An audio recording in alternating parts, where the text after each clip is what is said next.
สบายดี น้องมีชื่อว่าทัดทอปเทวา เสริกปัญญา เรียนอยู่ภาควิชาภาษาอังกฤษ ICT สายภาษาอังกฤษระบบ 12+4 ห้อง 2B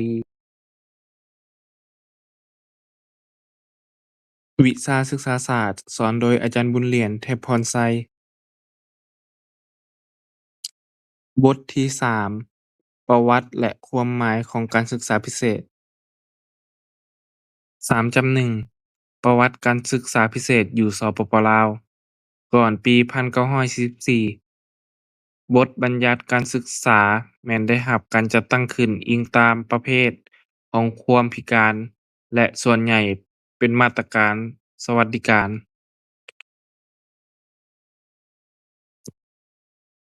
3.2 กฎหมายการศึกษาพิเศษ หมายถึงผู้เรียนทุกคนที่มีความพิการหรือบ่พิการสามารถเรียนอยู่ร่วมกันในโรงเรียนอนุบาล ประถม มัธยม และสถานที่การศึกษาชุมชนที่มีเครือข่ายการบริการสนับสนุนที่มีความเหมาะสม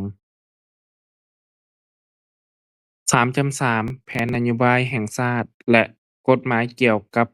การศึกษาพิเศษ กนโยบายทั่วไป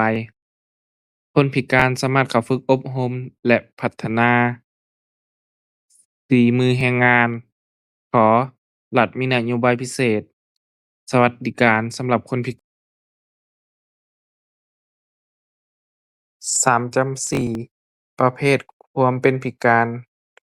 ในสากลและสปปลาว การช่วยเหลือเด็กที่มีความพิการในห้องเรียน ประเภทของความเป็นพิการในสากลและสปปลาวมี ความพิการทางด้านการเบิ่งเห็น ได้ยิน ร่างกาย สติปัญญา การเรียนรู้ จิตใจ และพฤติกรรม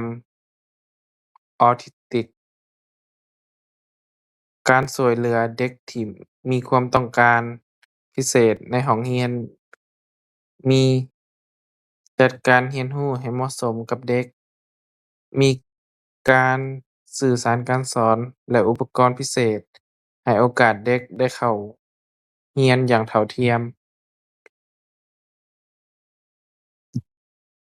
เทคนิคการสอนเด็กพิการ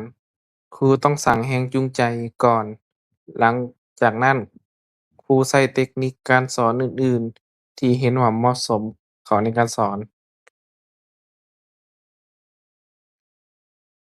คุณลักษณะที่ดีของครูศึกษาพิเศษ รู้ดี สอนดี มีวิสัยทัศน์ จิตใจมีคุณสมบัติศีลธรรม เก่งด้านจรรยาบรรณ ดำรงชีวิตด้วยศีลธรรม